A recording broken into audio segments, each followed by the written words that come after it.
Pemirsa, beberapa caleg di Karangasem sudah bisa memastikan dirinya meraih satu jatah kursi di DPRD Karangasem. Bahkan diprediksi ada 5 caleg Serikandi yang berpeluang besar menduduki kursi DPRD Karangasem dalam pemilu 2024 ini. Berdasarkan hasil penghitungan suara sementara, caleg Serikandi yang berpeluang besar meraih kursi DPRD Karangasem adalah Niputu Sriani dari Partai PDI Perjuangan lewat Dapil Selat, Rendang, dan Sidemen.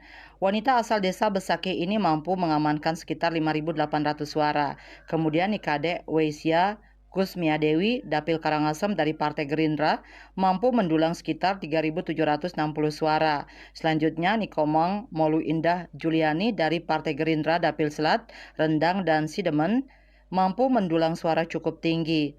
Caleg pendatang baru atau newcomer ini sukses mengumpulkan 6.900 suara.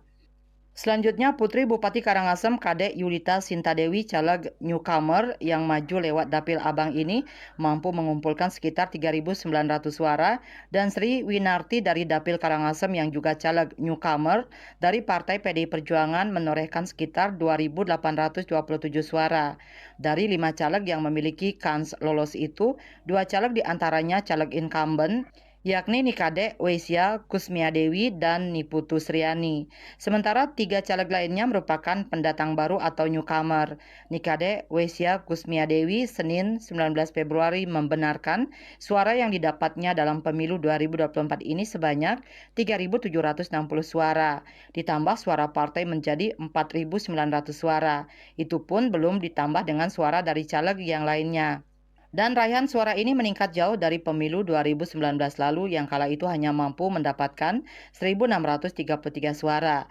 Di bagian lain, Niputu Sriani saat dikonfirmasi Senin 19 Februari belum merinci suara yang diperolehnya, kendati sudah memastikan jatah satu kursi di Dewan Karangasem. Eka Parananda, Bali Pos.